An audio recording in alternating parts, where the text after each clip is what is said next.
We are going to cover the basics tonight of being a precinct officer. We welcome you, whether you've been around for a while or whether you're new. Hopefully, you'll pick up a few things or have a little bit some wisdom to share with us. But we're going to kind of start from the beginning and talk about precinct organizing and about some of the terms that you may have heard, the plan of organization. We'll touch on what vote builder is, that sort of thing. So we're going to jump right into it. We have gotten through the wonderful get to know each other a little bit. So we're going to go ahead and skip that one. Who is this session for? As I said, this is for, it's created for more people who are new to either their role or new to their precinct as an officer. But again, some of you may learn some new tricks tonight or teach some new tricks.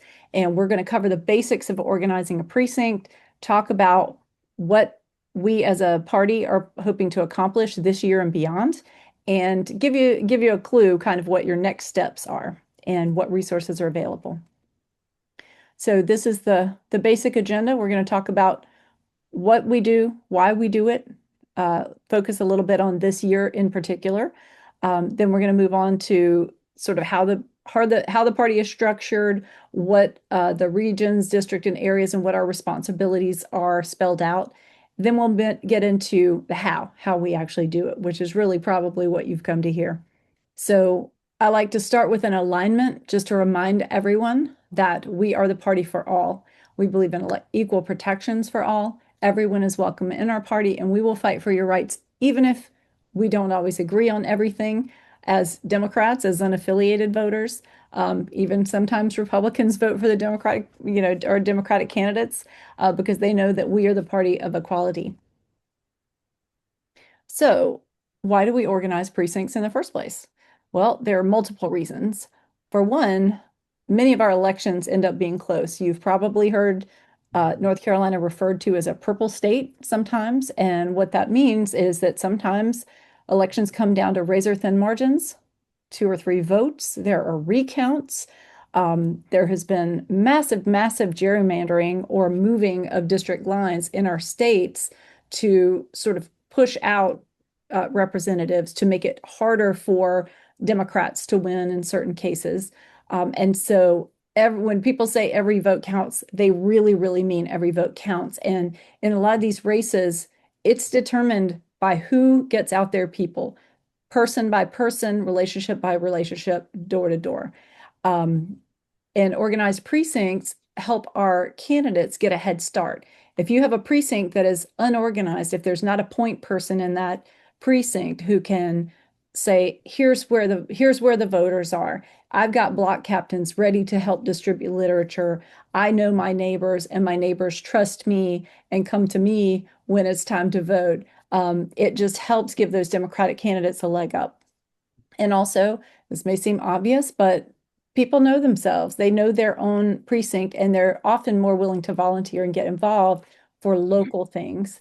Also, how many times have you heard someone say, well, I'd like to vote for the school board race, but I don't really know anything about these candidates. I don't feel confident voting. And so we are there to get that information to people, to give them opportunities to meet those candidates, give them information, show them kind of where to go, when to vote, that sort of thing.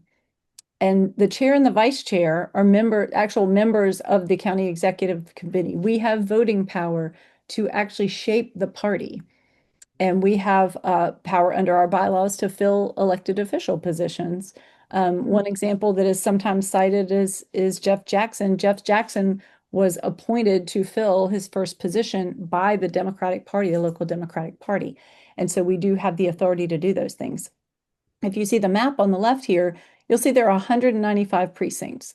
Those precincts are not determined by our party. They are set by the Board of Elections. And you can see that some of them are geographically larger than others. Some are more compact. Some have thousands of Democrats. Some have a few hundred Democrats. It just kind of depends on where you are.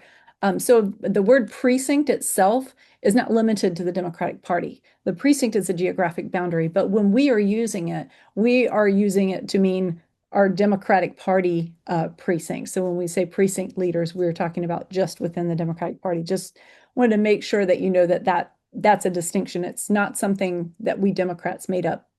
What makes it a precinct is that everybody who votes in the same place on election day lives within that precinct. Kind of zooming into the 2026 midterms, here's where we are. Make sure and go ahead and write on your arm or on your planner or where in your notes app, on your calendar, wherever you note things, election day. This is election day this year, the first day of early voting, the last day of early voting. These are some dates to get to know.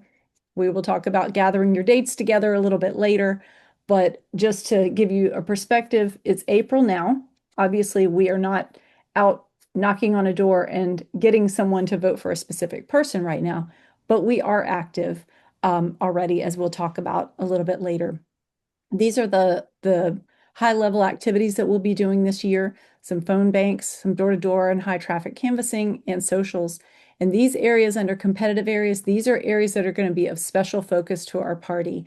We've got a Mint Hill Matthews House District seat that we want to try to flip from Republican and Democrat. We've done this before in multiple corners of Mecklenburg. We have taken those seats that were formerly red and turned them blue. And so when our chair, Wesley Harris, looks at these numbers and says, hey, we've got an opportunity here to, light it up blue. If we put effort here and here and here, then we listen. And so that's what these competitive areas are. We have two areas we want to hold in North Mecklenburg House District and one in Mint Hill Matthews again. This should be of special interest to all the folks here who are from Mint Hill Matthews, which is most of you. So there's going to be a lot of activity in your area this year. There's some areas of special focus, same as last year, Northwest Charlotte, East Charlotte, and areas around colleges. These are opportunities for pickups where maybe some of our Democrats aren't turning out as high as in other areas. And so areas that we want to really drive up those numbers by putting in effort to reach the Democrats that maybe they turn out sometimes, and with that little extra push, we can reach them.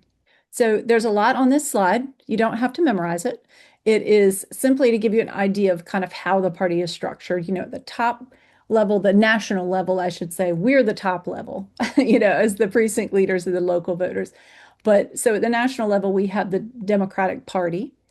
And then at the state level, you'll hear us refer to NCDP. NCDP has a structure similar to what we have here at the county level, where they have a chair, first, second, and third vice chairs, secretary, treasurer, and delegates from different counties. Then you have district and county level districts you see there, and then see we're sort of on an equal line there of footing. We have the district level and the county level, and there's overlap there because obviously we're in a congressional district as well. Our county executive officers, of which I'm one, Martina is one, and Connie is one. We are your county executive committee officers committee.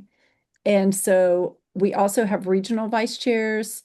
I believe they are not listed on here, so they should be. Apologies, I need to update this slide. Auxiliary representatives, if you're not aware, we have various auxiliary representatives and affiliated groups. There's a list of them on our website, which is mecdems.org. So if you want to check out, for example, the young Dems, the senior Dems, there's about seven? Seven, yeah. Okay, so there's seven. The number fluctuates some Yeah. year, so we currently have seven. So the precinct level. So here's where we are. We are the most basic boots on the ground level. We each elect our own officers. We come up with our own sort of steering plan for what we're going to do in the precinct from year to year. And then, of course, the individual voters. As you know, in our state, we register by party. And this says Democrats have the largest number of registered voters. This is a slide from last 2 years, so I need to update it, but it's a graphic, so it's a little harder. So right now, we've got unaffiliated voters who have been burning up the charts lately. That does not mean that that the unaffiliated voters can't vote Democrat. They certainly can, and many of them do. But like I said, I'll update this slide a little bit. But what matters is who shows up to vote, not who is registered. And so our job is to get as many of our Democrats and people who vote for Democrats to show up. Okay, so area groups. So, what are area groups? Our area groups, if you've heard of those, that is part of a standing committee called the Area Coordinator Committee. It is something that is relatively new within the last couple of years. In sort of managing and helping our very large county, very large and diverse county to run properly, our leadership came up with the idea of carving it up into some areas to give an assist to our chairs, regional vice chairs, and precinct officers. And so the purpose of the area coordinator committee is really to hold events is one of their primary things they do. They also help with some training and holding meetings where people can get together socially and connect with other some of the precincts leadership, but also to do fun things. And so you can see there are, Allison, do you know the number? I didn't list the number of groups We on have here. 22 right Thank now. you. Yep. Thank you. We developed the area coordinator program mainly because the county is so large. So an area group is just comprised of a cluster of neighboring precincts. So in different parts of the county, that can differ. As you can see by the map up in Cornelius, their area group has 4 precincts. But then if you go all the way to the bottom to South Charlotte, they're made up of 17 precincts. So they each group will have different ways they reach out to folks. The main idea for a area group is to host social events, but we're reaching out to unaffiliated voters and maybe Democratic voters who maybe haven't voted in a cycle or two. So we want to bring those folks back into the party. So an area group kind of does that on a smaller scale.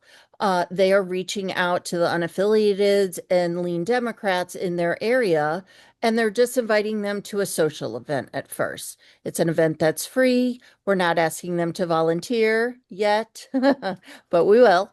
And we just want them to come meet us again, hear what is happening at the party, meet probably some of their neighbors, and other folks that live in their area. And then another thing area coordinators and area groups do is they help recruit all the volunteers for poll greeting. Now, as precinct leaders, one of your main responsibilities, of course, is to turn out your vote. But, in a county this large, that's a big ask. So the area coordinators are there really to facilitate things for precinct leaders. So they take up and lift a lot of the weight for recruiting volunteers for poll greeting shifts. I mean, the dream is to have a volunteer at every polling place. We know that's not always possible. But through their social events and other meetings they have, they're able to recruit most of the people we need. So an area coordinator is somebody who just manages that area group. And their job really is to facilitate things for precinct leaders. So they will run all the events, they run all the socials, and they usually help me find people who may be interested to be area coordinators in other areas. I have a couple of points also to make about area Sure. coordinators. So one thing is, as you can see the first bullet there, area coordinators are appointed. They are not elected. They are not an official elected part of the party. So they are not officers. They can work with officers and they serve at the pleasure of the chair. The chair selects them. Um, what they are not is a substitute or some sort of hierarchy over precinct chair. So I want to make that clear. You are welcome as a precinct chair or precinct officer to hold events. You are welcome to have volunteer drives in your precinct or even to work with other nearby precincts to do that. So these area groups are not there to supersede. It is not an either or a I tell you what to do. It is a yes and. So they are meant to be a supplement. So we have a few years ago, some of us put together some socials in our areas. We had one called A Dumb Good Time. There's one called Pizza and Politics, things like that. So we're kind of putting together these socials, but we were finding it was a bit of a heavy lift for one or two or three precinct leaders to maybe come together to raise funds to do this, to, kind of put this on. But it was a very popular idea. And so I feel that the area groups is an evolution of that to where, we can have those things in our area, but the area group leaders have access to some party funds. They have the ability to raise funds for those precincts. And so, again, they work with the precincts and not over top of Mhm. the precinct. So I just wanted to make sure that that was clear.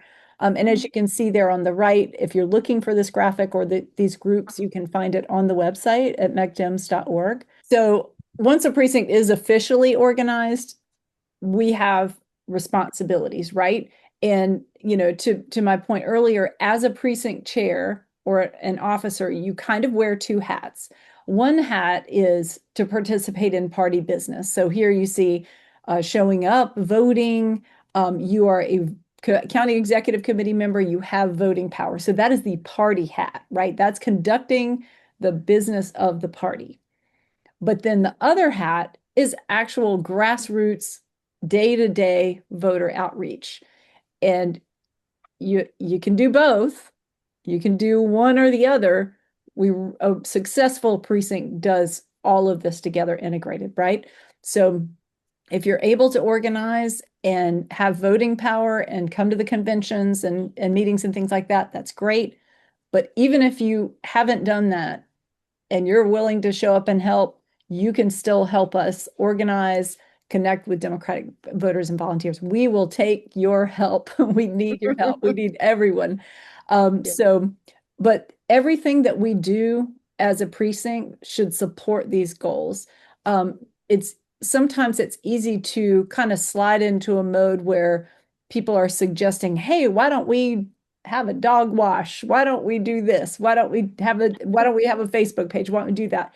But you always need to begin with the end in mind. Our end is to turn out our base, turn out Democratic voters, make sure our voters are informed, inspired, and able to get to the polls and know where and when to vote. And so we need to kind of make sure we're running through a lens of, are we accomplishing these goals? Is what we are doing on the path to lead to these things? Now, there are things like that we will do that is community outreach, is service oriented. We'll talk about some of those things tonight where we are listening to our community, listening to our friends and neighbors. What are their concerns? Helping them plug in with their elected officials. If they have an issue and they don't know who to go to in the Mecklenburg or Charlotte government, giving them that information. But that is an indirect way of reaching those voters and saying, hey, we are here to help. We are informed. We are a trusted resource. And then when it comes time to voting, who are they going to listen to? Who are they going to trust? The person that gave them accurate, reliable, timely information. So anyway, I just had to make that pitch of, always remembering the end goal. And the end goal is to reach voters and get them excited and get them ready to vote. So, plan of organization, everyone's favorite thing. So, the plan of organization, if you have not heard of it, it has a really lovely nickname called the Pooh. And the Pooh is a 90-page document that we as a party have drafted and edited and revised over the years. It's about 90 pages long. And I know that sounds intimidating, but I want to make sure you know that the first section, well, section 00 is about us as a party. Sections 1 and 2 describe our precinct. And I see your hand there, Christy. Oh, you're saying, hold on. Yeah. So sections 1 and 2 talk about our precinct operations and our county operations. A lot of the language in the plan of organization kind of repeats because it'll say the chair does this, the vice chair does this, the first vice, etc. Um, and so as a officer, we ask you, beg you, plead you, read this document, make yourself familiar with it so that you know these are our rules and regulations that we have agreed to. But really focus on those first two because they're going to help you have a better understanding of how we actually run things. And you can see there, the document tells us certain things that have specific rules and requirements and how we conduct our business. But what this document does not do, this is not a how-to manual on how to reach voters, how to recruit volunteers, and how to get those voters to the polls, as I talked about. That is what training is for. That is what our staff is for. That is what our fellow officers and volunteers are for, to bring us forward, to learn our best practices, and to guide us along the way. So I just want to let you know that when you sit down with your cup of coffee or wine or whatever your preferred beverage is, and you go over this document, you're not going to come away and go, okay, now I get it. Now I know how to turn out the vote. Yeah. Now you know how to run the party as a precinct officer.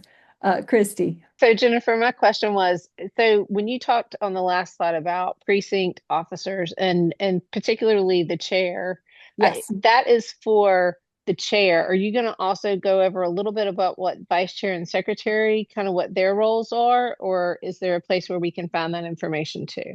So the role, okay, so that's a great question. So the chair and the vice chair and the secretary, their duties are spelled out in the plan of organization, Okay. but basically your goal as a group is to come up with a strategic plan, and I will touch on that in a minute.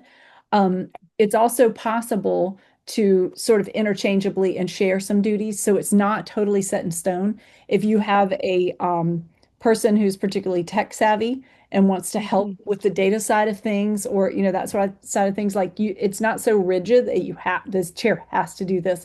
The only things are that the chair and the vice chair have certain voting roles, Okay. to Mhm. fill, that other officers cannot fill. Okay. Um, Thank you very much. yeah. Sorry to interrupt. Oh, Sorry. yeah, no, of course.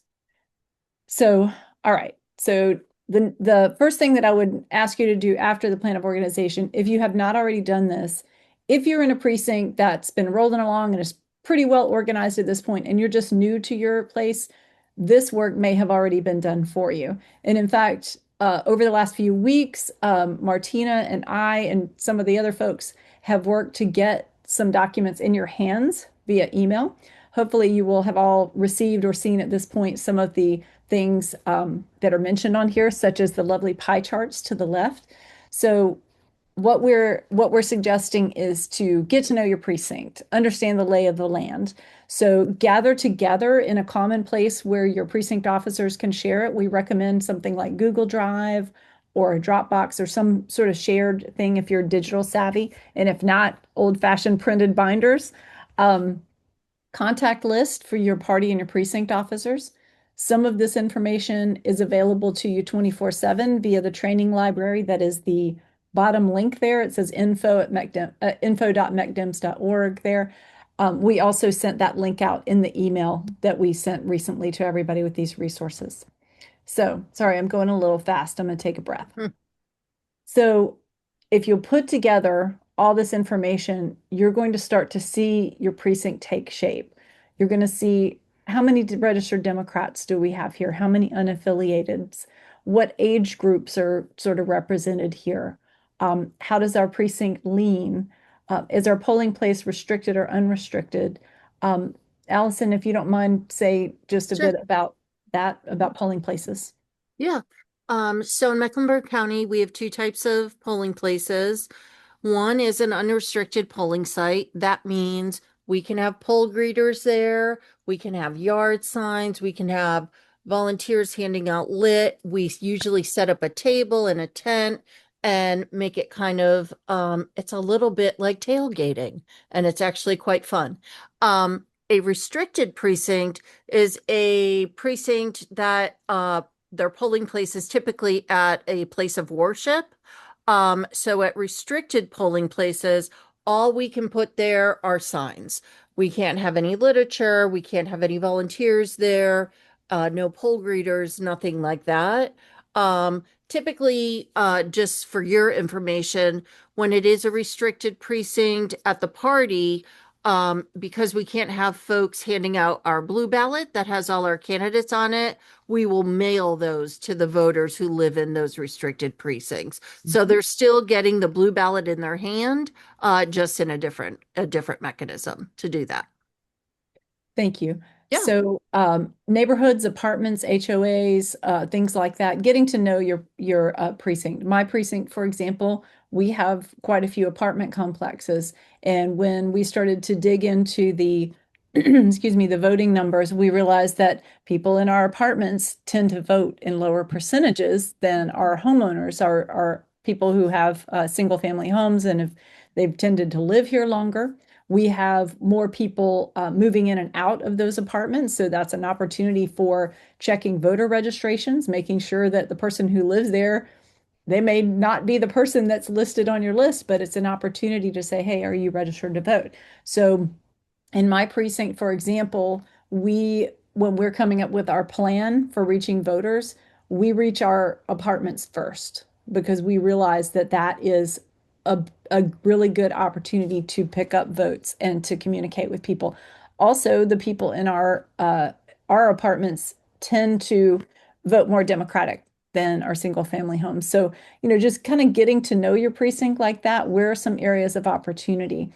Um, and lists of more likely voters. We did send out a list to those of you on this call. If you're an officer, you probably received a list of a whole bunch of names and you're going, what is this? Well, these are folks who are registered Democrats who tend to vote more frequently than other people and that maybe have more of a Democratic, a lean, not just to vote Democrat, but actually to be a volunteer. That doesn't mean that everybody on that list will volunteer, but it means that they're more likely. And so we sorted those lists by street so that you could kind of group together. You may also notice on those lists that some voters have a dashed line in between one voter and the next. That means those voters are in the same household. So if you're a strategic person, what you might do is go through that list and find some places where some households where there are two or three Democrats and that tend to vote. Hey, maybe if you go to one of those homes and look for volunteers, you may get a twofer. You may get, a husband and a wife or a wife and a wife or a daughter and a, dad. You may get multiple voters to help out. So that's just a little bit about how to start getting to know your precinct. Those of you on the call who are a little more experienced, if you have something to share about getting to know your precinct, feel free to jump in for a moment. Well, I guess what I would add is that getting to know your precinct, you get the list, and I just routinely call up people I haven't talked to or met and Mhm. explain what a precinct is and what we do and how they could help get Democrats elected. And Mhm. so that's how I generate more folk Mhm. to our precinct. Thank you, Connie. That's great. And when I got the list, of course, I'm looking down it and I'm seeing a few names I recognize because I've lived in my house for 15 years and I know some of these folks, from the PTA or the neighborhood or something. And then when get your other folks that to look down the list, they may see names that they recognize. Start with people Don't limit yourself to people Mhm. but start that way and grow small. Grow. You don't have to eat the whole elephant at one time. Mhm. Just sort of start in one area and then grow. Mhm. I So, have a question to ask, and I'm sorry to interrupt. yes, no, absolutely. If we were canvassing the neighborhood, and like you said, we come into an apartment complex, Hmm. and someone's not registered to vote, how what do we do in that situation if a person's not registered to vote? Okay, I'll take this. So I always recommend, and I always do personally, carry some voter registration forms with me. Okay, We have those at headquarters, for anybody who would like to come pick some up. I will note they're going to be harder to get now that we have Republicans running the Board of Elections. So I have quite a stash at headquarters. oh, Planning okay, well, that's ahead. good to That's a know. secret, so don't Oh, tell great, anybody. nice. Um, Okay, but I am more than happy to give you voter registration forms. The only thing, because you'll be there representing the Democratic Party and your precinct, you can give them the form, but that's all you can do. You can't take it back. You can't okay, mail it for them. okay, Mhm. So say you've given out all your forms, somebody can go to the Board of Elections website and they can begin the registration process online. okay. So Yep. actually, we can give them the registration form and let them know if Yep. they're in that precinct, that they can go to the precinct and give the registration form there. Yes, that They would return, they could either mail the form back, or they could return it to the Board of Elections. okay, Yep. okay. Mhm. Yep. Okay. And where's the headquarters? We are located at 817 East Moorhead Street. Okay. Yep. It's kind of close to the Pearl, the new Yeah, medical school downtown, and yeah, close to the, Yep. is it Dilworth Neighborhood Grill? Yeah, yeah. we're a block Yep. away from Dilworth Grill. No And problem. we Yeah. are there. The office opens at 10 every day, and we're there till 6 or 7 in the evening. Okay, very good. I Yeah. think I know it. I think I went to training there once, but yeah, Okay. I know where it is. Yeah, if you have any, feel free to call me at headquarters or send me an email and I'll hook you up. All right. Sounds like a plan. Yeah. Thank you. You're welcome. Put So, put your number in the chat, Alice. Okay. I'll put both headquarters And and where does Valerie live? I'm in East Charlotte. I'm right off of Harris Boulevard and Graywood Drive. Okay, because I keep registration forms at my house also, yeah. Okay. but I live in Matthews. Okay. also, Allison, I have somehow closed my chat, so if you can keep an Oh, eye I on got that for it. me. I'm Okay, doing cool. it. Yeah. All right. So we'll talk about strategy for a minute. So you've read the plan of organization, but what now? So you'll notice that one of the responsibilities of the precinct chair and also the other officers is to organize and execute a voter organizing plan. So it's a good thing now that you've assessed and gotten to know your precinct a little bit, you can start to say, okay, where are we? If you are looking for data on how your how your precinct is doing turnout, there are a couple different ways to find that information. The Mecklenburg County Board of Elections has some data that you can find. It's a little obscure. You have to go in and look for the proper drop down. You can also contact the office. Allison or Alexander is our data director at the headquarters. Or you can contact me and I can help hook you up. But basically, you can look at what percentage your Democrats are turning out and pick a vision of how much do you think you can increase that.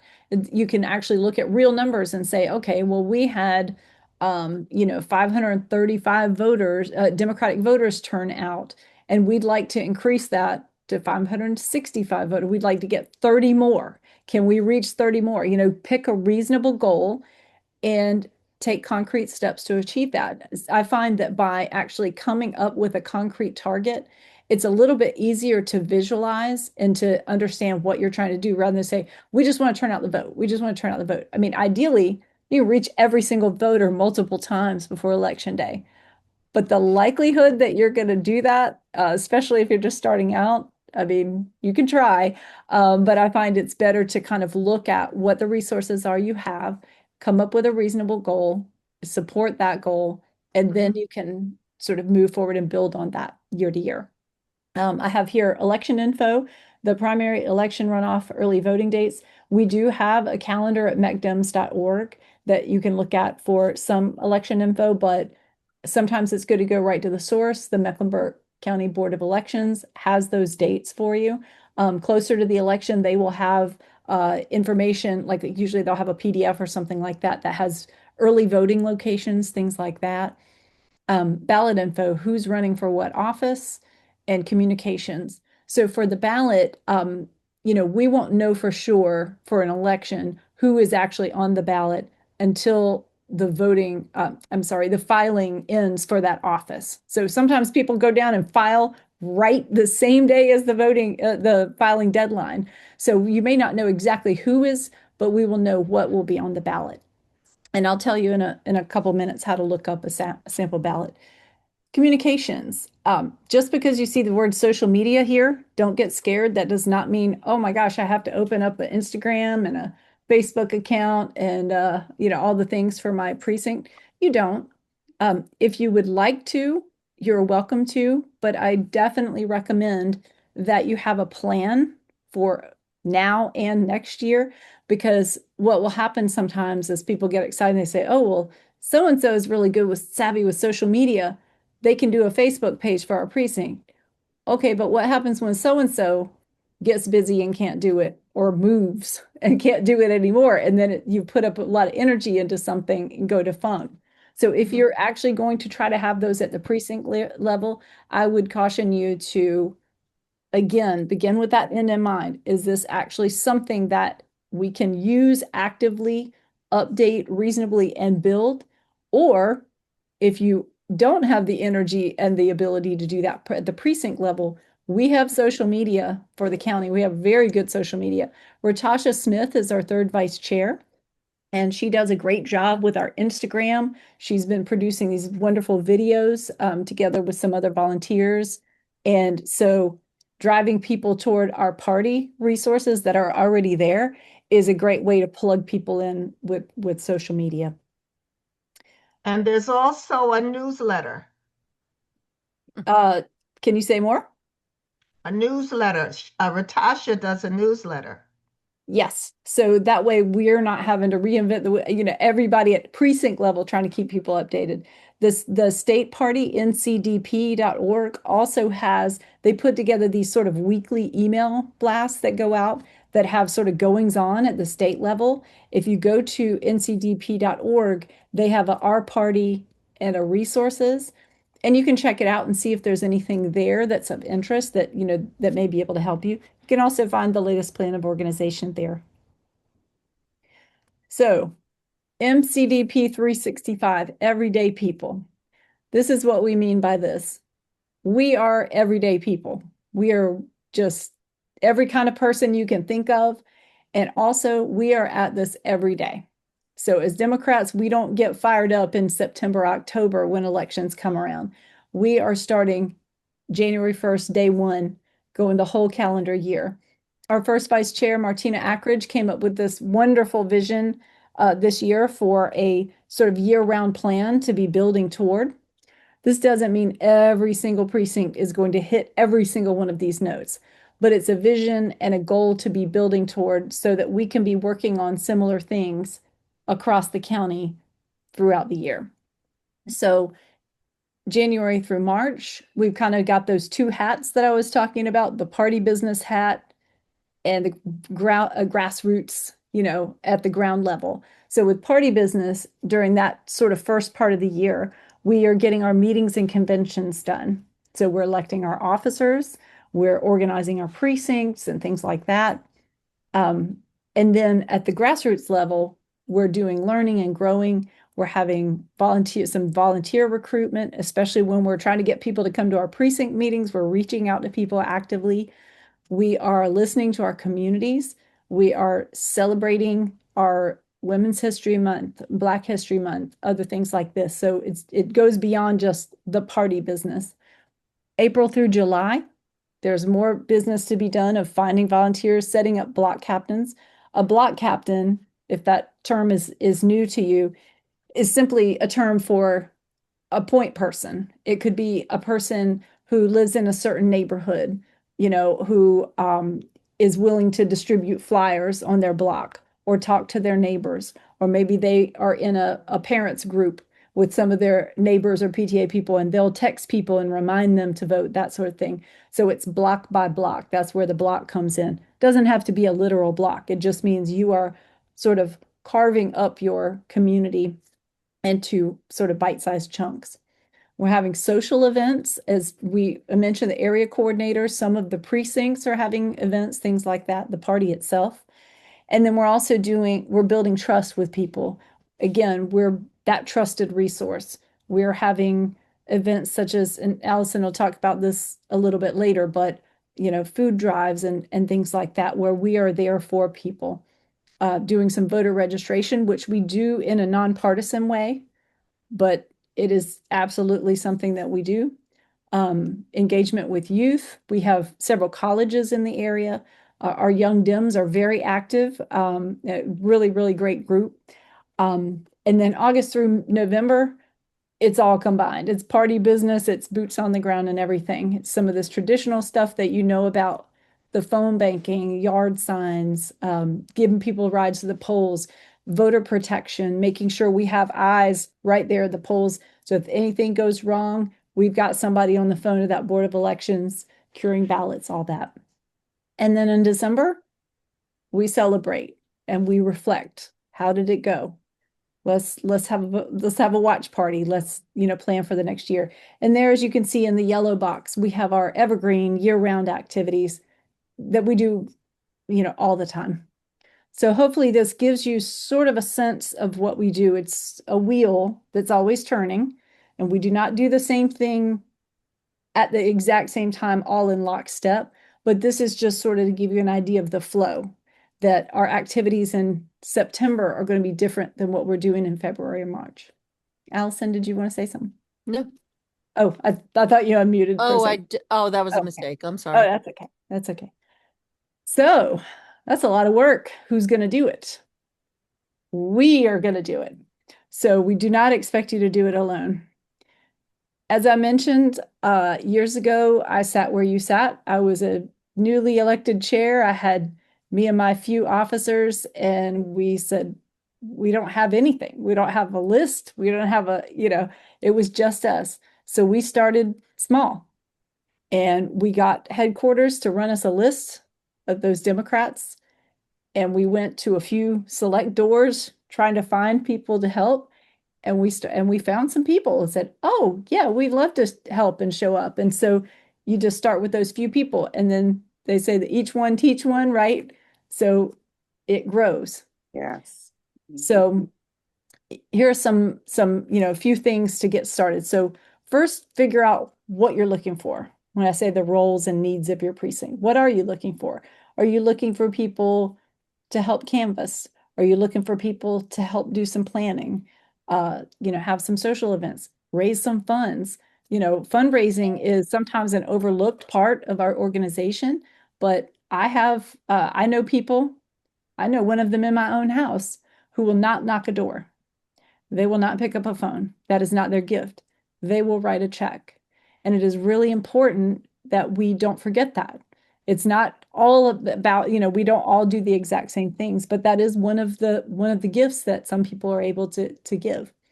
Other people can't write a check, but they have time, or they have energy, or they have transportation. So we will take it all. We meet people where they are. Come up with your elevator pitch. And what the elevator pitch, if you're not familiar with the term, that just means a little statement that's brief enough to pitch somebody if you were on the elevator ride with them.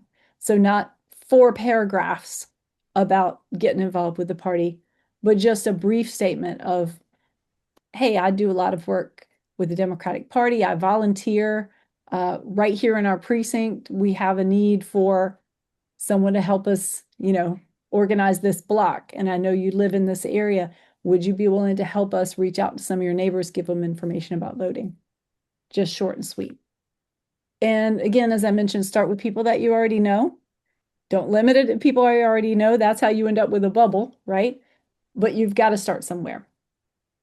And then I say plan events here: door knocks, socials, voter registration, phone banks. There's a wonderful example of a type of a social that Barbara Prophet, one of our wonderful leaders in the Matthews area, did. Perhaps some of you have heard of it or were involved with it, but she had a driveway party, and they made a basic flyer, and they invited people to come by, make friends, learn who represents them. Talk about issues that were interested to, was interested in, knocked on doors, distributed the flyer. She said people showed up. It was a huge success. They had it multiple times. And she said there was at least one time when they had it when they didn't have many people, maybe 5 people or something. And she said, don't get discouraged. If you do it and you have 5 people, that's 5 people that you didn't have before. So that's just an example of a small thing that you could do. Charmaine Nephew was another chair that I talked with, and she said that they have like about 2 times a month restaurant get together. And so they'll try to have speakers, a topic, it's like a family friendly kind of thing. Some of the area coordinators put these types of things on. So you might find out about, what is your area coordinator? Do you guys have a regular thing going on? Like I mentioned We have Pizza and Politics kind of in my neck of the woods. And Pizza and Politics is held the same day of every month. So that's a kind of an easy ask because I can say, hey, I don't even remember off the top of my head, but like you know, first Tuesday of every month, we get together at XYZ. Why don't you come join us? It's fun. So, like I said, start small, see what resources you have. What are there events that are already ongoing that you can invite people to so you don't have to plan and organize every single little thing. So a few more ideas about finding new people. I have here about asking for a list of likely volunteers. We've just sent some of those out in your hot little hands, but if you're looking for something slightly different, a smaller list, a different kind of list, contact, that email address is wrong. I apologize, but I would send it to Allison at ALLISON at mecdems.org. And tell her what you're looking for. Are you trying to knock some doors? Are you looking for, I have 2 streets in my neighborhood. We have a small neighborhood. So I might call her and say, hey, Allison, I'm looking for a list of the Democrats on my 2 streets. I want to know who I'm dealing with here. And so I can sort of gather those Democrats. Maybe I go, hey, I'm going to have a coffee at my house, or I'm going to have a patio get together. Why don't y'all come by and let's talk about how y'all are feeling? How are we feeling? So, because feeling drives a lot of our volunteers, One of my good friends, this is several years ago, seemed like whenever we got together, she had something to say about a certain orange-haired person. Mhm. And one day I said, I feel the same, and I'm just as upset as you are. Have you ever thought about precinct leadership? She said, I don't know what that is. She ended up organizing her precinct, which happened to be unorganized. Simple ask. So it can be that easy. Not always, but often it is. And then once you have that list, go ahead and set yourself a goal, set a target date, say this is what we're going to do, get together with your officers, and then reach out to those volunteers. Again, I mentioned the area coordinators. Not everybody has a current area coordinator, but everybody's near some area. So even if you're not, maybe your next door one is, or maybe there's a precinct in your area that's super organized and that could lend you some volunteers or lend you some help or some mentorship. We absolutely can partner you. If you're struggling in any way, we'll partner you with leaders nearby, but you have to reach out and tell us.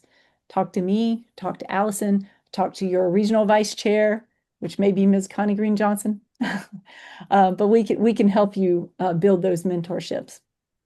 And then, like I said, pick a easy goal. Tanya, yes.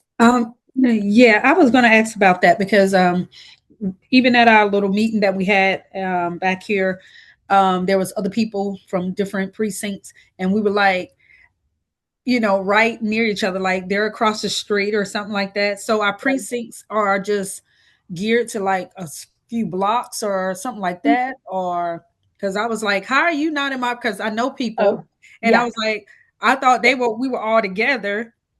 So the precinct lines are very artificial. They are just made up by the Board of Elections. So I have this really cool map here. Allison has one in her office there. And this is this huge map of Mecklenburg, and it's at that little tiny street level. And all these big green lines are precincts. So they could cut through an area, cut across, they could cut through a neighborhood. I mean, they're just arbitrary, right? And as Mecklenburg grows, things get knocked down and built, but these lines have not changed in 10 years? I mean, it's been a while. I don't know when the last time they added a precinct. So if you have folks who live on the next street over or the next neighborhood over, they may be in a totally different precinct. But that doesn't mean you can't do things together as a precinct, because really the goal is to turn out voters. You know? So I've knocked doors, I've made phone calls in precincts that aren't mine. I will be doing that again this year. Almost all of us will, because there are going to be precincts that need our help. There will be areas where we're trying to turn out voters. So try not to think of the precinct as a limitation, That's more of the party hat side of things. But really, we're about reaching everybody and anybody. A precinct is just a convenient way to organize the official organization. Does Yeah, that? because in the meeting we were talking about doing a cookout or something, Yeah, something to that nature or something like yeah. that. And Doesn't have to be limited by your precinct. okay, Absolutely not. We have these meetings called county executive committee meetings. County executive committee meetings, we have to have at least 3 a year. So we usually have 3 to 4 of these. Sometimes they're in person, often they're on Zoom, and those are for us to conduct county business. So those are less of a collaborative precinct leader sharing what's going on. And those are okay, we have to have a meeting because we have to elect someone to a position. And also at those, usually the chair will give a report and say, here's the latest, here's what's going on, here's our budget. They're a little bit more of it like a informational meeting and a business conducting, but the type of collaboration you're talking about would either be like the April 25th type of meeting or an area coordinator meeting, right, Allison? Yeah. Would that be? Yeah, I can. Yeah. So, in the past, we've had monthly meetings for all the area coordinators. The chair and I have talked about this recently, and I think we're going to move away from that a little bit and now start just calling it like a leaders meeting. So it'll be all the area coordinators and our precinct leaders as well, especially moving into such an important cycle, which is laying the road work for 2028. We really need everyone to, be working together and be on the same page. That sounds great. And I love that because that would Yeah. be a good opportunity for the area coordinators and the Mhm. precinct leaders to get together. I love that. So just briefly, Vote Builder. If you've heard the terms Vote Builder and Minivan, I'm here to just tell you what they are briefly. We will not learn these tonight.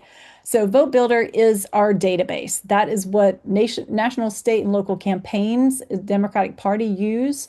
It contains data that is publicly available, like from the voter rolls. You know, who's registered to vote, what party are they registered, where do they live, have they voted in this election? But then there's also a layer of information that our party puts in there. So if we have canvassed somebody and we've recorded that we canvassed them, when we canvassed them, have they held a position within our party? Are they on the county executive committee? Are they a chair or the vice chair? Have they volunteered and been to an event with us in the past? Things like this. So it's that public data, but then also our Democratic Party data on top of it. It is an online database that you access on your computer. Anyone here can learn it if you want to. You don't have to learn it to run the precinct, but we will provide training for you. The state party also has some excellent recorded trainings. If you're a self-teacher and you want to watch some recorded trainings, they have that. We create walk lists and call lists and phone banks. What we do not have in there is everybody's email. People go in and say, "Oh, I want to list all the emails in our precinct." Well, if you have had a very active precinct and you've been entering people's emails along and along, there may be a lot of emails in there. If a precinct hasn't been organized or not a lot going on, because when you register to vote, you don't have to provide your email address. So that's not necessarily part of your voter record. So if we didn't put your email in there, it's probably not in there. That to say, there are some emails from every precinct. There are some in there. They're just not we don't have an email for every single voter, is what I'm saying. We also do not text people out of Vote Builder. We don't go run a big text list and text a whole bunch of people. We have done some limited texting during hot and heavy campaigns that's run out of headquarters, but we do not say, okay, precinct 100, here's a list of people, go text them, that kind of thing. Our texting is more done personally, one to one. If you have a relationship with somebody, something like that. What we're not trying to do is get a whole bunch of people upset with us because they're getting a bunch of spam texts from us. So we're really building that relational one-to-one type of thing. So again, more on Vote Builder at another time. We will offer trainings on Vote Builder, and in the library that I mentioned the link earlier, there are some Vote Builder trainings linked, and MCDP will be putting out more later this year. You can request a Vote Builder login. Alexander at mecdems.org is our data director. However, it is not a user-friendly, very intuitive tool. So we strongly, strongly recommend that before you get a login and start logging in and looking around, that you go through training, because otherwise you will get kind of lost real quick. There's no little quick help start guide thing to guide you through. So this is a top question that we get. What about raising and spending money in the precinct? Okay, so there are a couple things to know. One is campaign finance requirement is a real thing. If anyone is spending money on anything, it has to be tracked, it has to be recorded, it has to be accounted for. There's a whole process. You see the name Laura Sussman Randall. Laura is our very wonderful operations and compliance director, Laura at MecDems.org. She is the one who has to account for all of this stuff for us.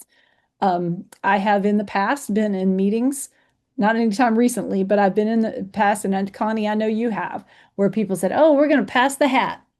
We do not pass the hat in our party. That is not a thing that we do. It is not church. There is not a collection plate, because we cannot have unaccounted for money coming through our party. It is illegal.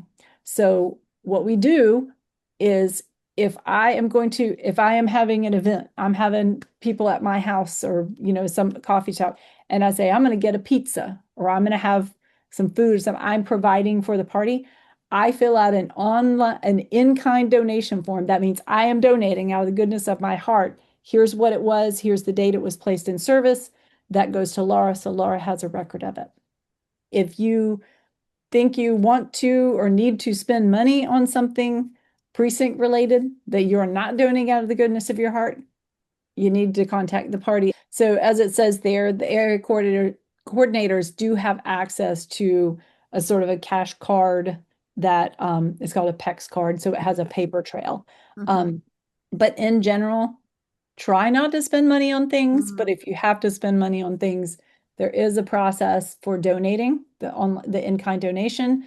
And there is a process for getting funds, which is contact headquarters and talk about it before the fact. What we don't want is someone to spend money on something, assume that the party's going to pay for it, and then be very bitterly disappointed when they are unable to do that. So that's the long short on that one. Yep. And this is the part where I say we also need funds. So again, those folks who can give, please give. When you're talking with volunteers and people who are fired up and say, you know what, this matters. This keeps our headquarters open. It keeps us printing these pieces. It keeps us getting the ear of the people. It keeps us buying pizzas for our volunteers and water and snacks for people who are poll watching and all the things. So it does take money to run our party. And so we welcome donations.